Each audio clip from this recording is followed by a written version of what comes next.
Então vamos agora para a nossa segunda parte da cura energética. E aprofundar na questão do nosso campo emocional e como uma irmã trouxe aqui, cada uma de nós estamos conectada com o todo da fonte da criação e estamos conectadas com o todo do coletivo aqui e agora. Então, a importância dessa parte da transmissão da informação é que nós vamos tomar consciência do que nos pertence e do que é do outro. Olha só que coisa interessante. Na primeira parte, eu falei que a hierarquia da luz, ela trabalha a partir da nossa permissão. Mesmo quando estamos adormecidos, inconscientes e afastados da fonte, as consciências luz, que estão a serviço da luz maior, elas têm uma permissão para atuar até em determinado ponto, que é para a manutenção da nossa vida, para nos resgatar de lugares energéticos que nos levaram para realidades no plano da fisicalidade. Muitos lugares esses de discórdia, de conflito, resumidamente, de situações que não condizem com a dignidade humana e ainda mais com a dignidade de seres do quilate que um portador da luz é, com a missão que ele veio trazer. Então, dentro desse véu do esquecimento,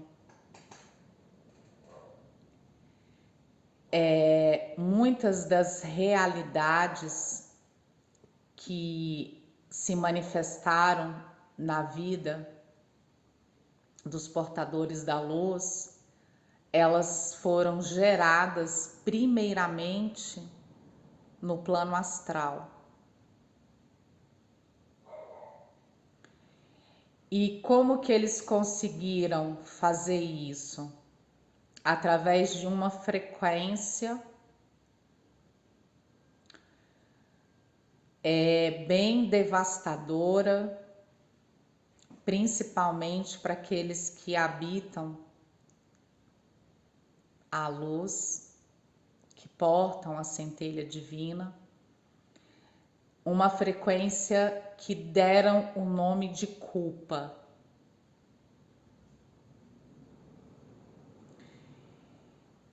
Essa frequência, ela é implantada no campo astral. Então, é assim, quando somos crianças, somos puros, completamente puros, sem pecado algum. E aí situações vão acontecendo, situações que não condizem com a dignidade humana. E aí essas situações, elas abrem um campo, abrem um portal para que no astral esses seres possam fazer esses implantes. E o primeiro que é colocado é a culpa. Se tem uma ordem, o primeiro colocado é a culpa. E vocês vão entender por quê. Os programas institucionais ligados à educação, à religião, à ciência e à política são programas que causam distorção. Eles são feitos para causar distorção. Vou dar um exemplo. Religião. E aqui já vamos separar o joio do trigo, separar os religiosos, ou seja, aquelas pessoas que vão de encontro a Deus, que querem essa conexão, essa união com Deus, daqueles que se utilizam da religião para um controle mundial. Então aqui a gente já separa. Para a espiritualidade, ela só vê energia. Então ela sabe quem está indo para uma busca sincera com Deus, ou aqueles que estão indo nessa direção apenas pelo poder de controlar. Então, muitas doutrinas e dogmas religiosos criados para manter a mente humana aprisionada, elas colocaram os nossos antepassados, os nossos pais, por exemplo, dentro desses programas de controle, de sobrevivência, afastando eles da fonte, e a criança percebe quando os adultos estão desalinhados com a fonte, porque a criança ela é completamente ali conectada, principalmente os portadores da luz. Os portadores da luz conseguem enxergar em meio à escuridão. E aonde eu quero chegar? É nos pedido para honrar pai e mãe, é um mandamento. Amar pai e mãe é um mandamento. E quando crianças, ainda mais na época que nascemos sem ter um mestre, um guia para compreender algumas distorções humanas, então algumas escolhas dos nossos pais ou dos nossos cuidadores entravam em divergência com a visão espiritual e selada que trazemos dentro da gente, levando-nos a questionar aquela atitude do pai, aquela atitude da mãe. Dar um exemplo aqui, por exemplo, as crianças que hoje são adultas, mas que viveram com pais que tiveram problema com alcoolismo e com drogas. E aí uma força de uma instituição obrigando a honrar, e nisso causa, e nós honramos pela força maior do divino, não por uma questão ideológica ou mental. E aí nesse momento, esses programas foram feitos para causar essa dissonância, porque assim, eu estou vendo que essas pessoas estão agindo de uma forma errônea. E essa maneira de ver não é um simples pensamento, é uma sabedoria que está em todo o registro acástico daquele ser. E aí começa a gerar o quê? Uma culpa. Então, aquelas pessoas que tiveram uma família grande, irmãos, né? E o irmão ali maltratava, desrespeitava, e a mãe e o pai não fazia nada. E aí, dentro dessa concepção que o pai e a mãe é para proteger e não está protegendo, porque como você permite que façam isso comigo? Como que você permite que o padrasto haja dessa forma? Como que você permite que um tio haja dessa forma? Como que você permite, mãe, que o seu irmão haja dessa forma comigo? Né, meu tio haja dessa forma comigo? E aí, no astral, abre-se um campo para o quê? Para o implante da culpa. Como que eu posso pensar isso da família? Como que eu posso pensar isso do meu pai? Ou como eu posso pensar isso da minha mãe? E aí, essa frequência da dúvida é o primeiro rompimento da conexão direta com a fonte através do terceiro olho que tudo vê e do coração que sabe a direção.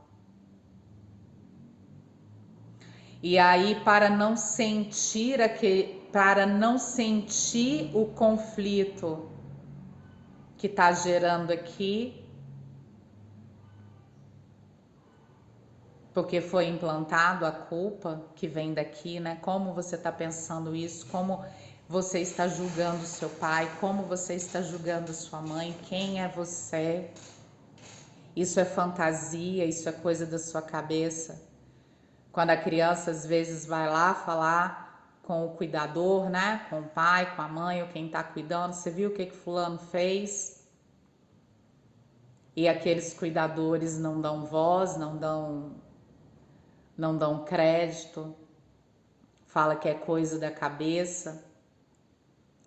E essa criança tem que se virar nos 30 para se cuidar. Então, a culpa ela é uma frequência implantada através do plano astral. E aí, ao mesmo tempo que existe um direcionamento para perdoar, para soltar, também existe um conflito, porque foi implantado uma frequência de culpa que vai gerar o quê? Dúvida. A culpa, ela vem para gerar dúvida.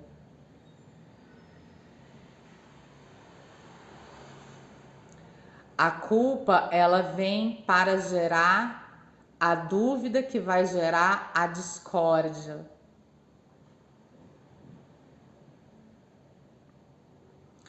Porque quando numa consciência maior nós começamos a criar junto com os nossos guardiões e guias um campo de proteção para viver e para sobreviver, esses seres encarnados que querem continuar a difamação, o desrespeito, querem continuar surrupiando aquela luz, porque vejam, os portadores da luz se alimentam diretamente da fonte luz. Aqueles que estão encarnados e fechados para a fonte, eles vão se alimentar do campo dos portadores de luz. E como eles não têm uma moral espiritual, são agressivos, são desrespeitosos, eles precisam causar para se alimentar. Eles precisam cutucar para se alimentar, porque essa é a programação deles. Então, a doença física, seja ela qual for, ela nasce ali após a implantação da culpa, que gera a dúvida, que aumenta o conflito, porque é o corpo, o templo, esse templo divino que nós temos, buscando o tempo inteiro a harmonização, uma homeostase, uma relação equilibrada com aquela pessoa que está desrespeitosamente e agressivamente no nosso campo, sugando a luz.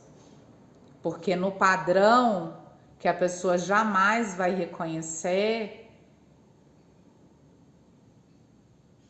ela sabe que ela não tem aquela luz. E no lugar dela caminhar para se conectar, já que também é filha da luz, ou pode se tornar, porque existe essa diferença, ela prefere roubar, tomar.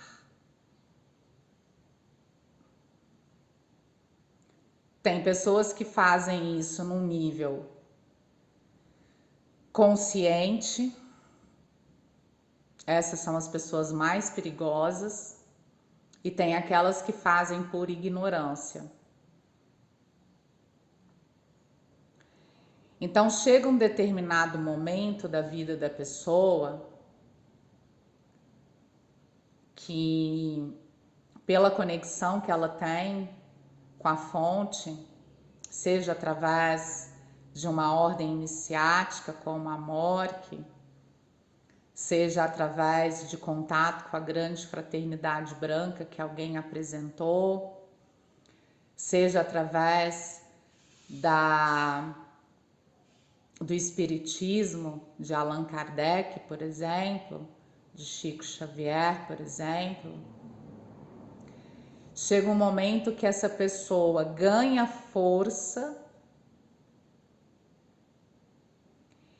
e ela consegue se desconectar e se afastar fisicamente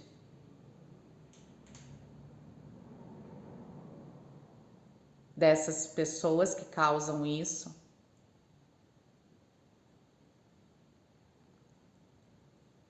E durante muito tempo,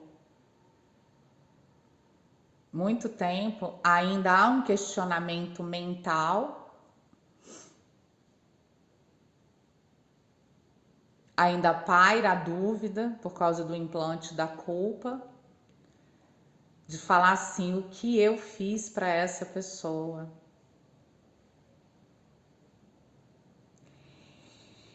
E umas das armadilhas da roda de Sansara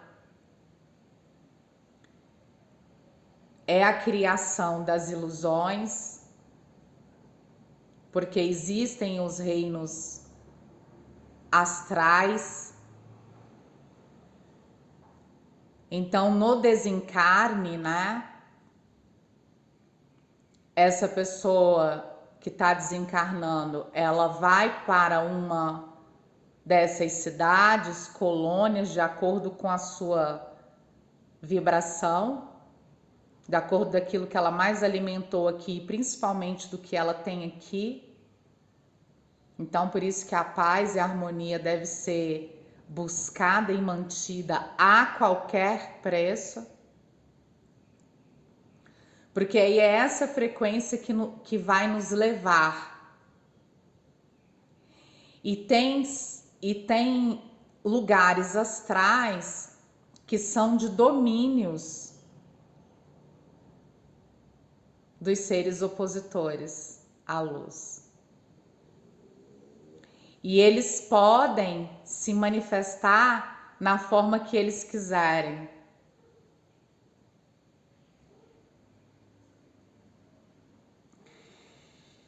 E lá nesse astral ainda faz parte de uma extensão desse reino Terra, dessas escalas evolutivas. Aí esses seres chegam e falam: olha, você tem um débito aqui, e começa a contar uma história.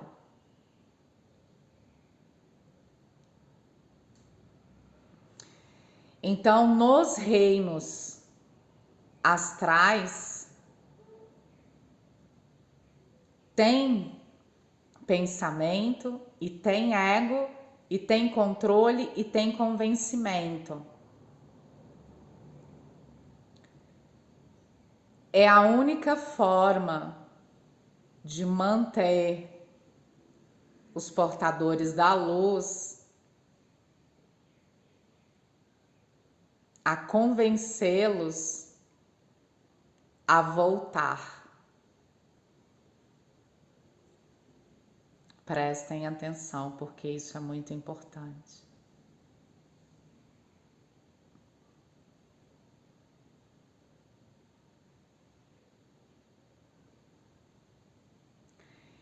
E aí, dentro desse mentalismo que eu comentei na primeira parte do curso,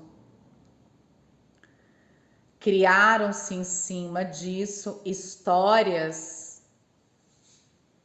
argumentos e justificativas mentais sem base nas leis divinas imutáveis,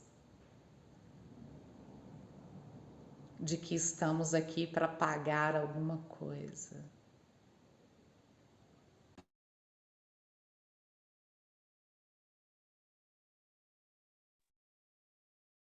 Voltei.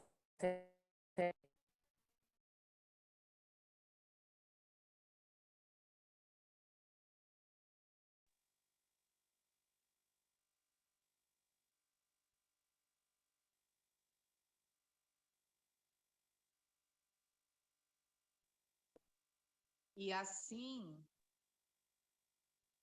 esses seres opositores à luz, que não tiveram a graça de habitar um corpo humano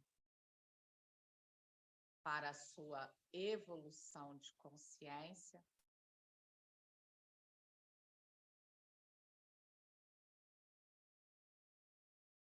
se utilizam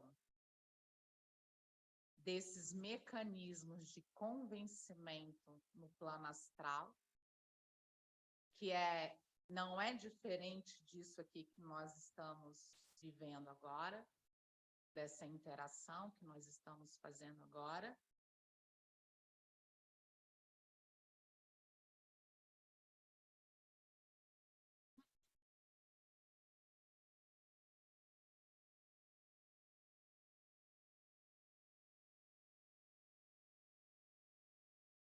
Como é que tá o som aí? Voltou? Tá legal? Tá baixo? Tá bem baixinho. Tá bem baixinho? Não mexi em nada. Agora foi? Melhorou? Não, deu uma interferência na tela e daí o som caiu. Eu pensei que você tinha baixado porque ia beber e ficou abafado e baixou. Eu aumentei meu volume todo, mas mesmo assim tem que fazer um sacrifício para ouvir. É, eu te escuto bem alto e claro agora, mas a Rejane não.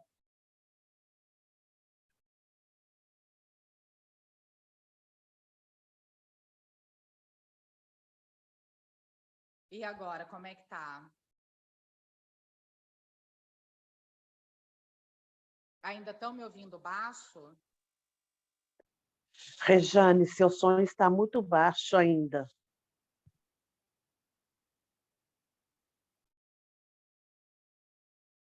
Vamos ver se eu consigo melhorar agora. Peraí.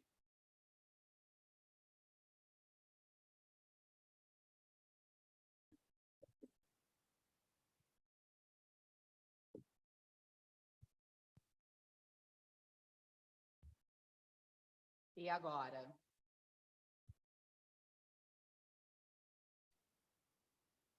E agora? Tá a mesma coisa. Porém, a gente acha que vai ter que fazer alguma coisa para escutar melhor, estando mais perto. Tá, eu vou fazer o seguinte, deixa eu parar essa gravação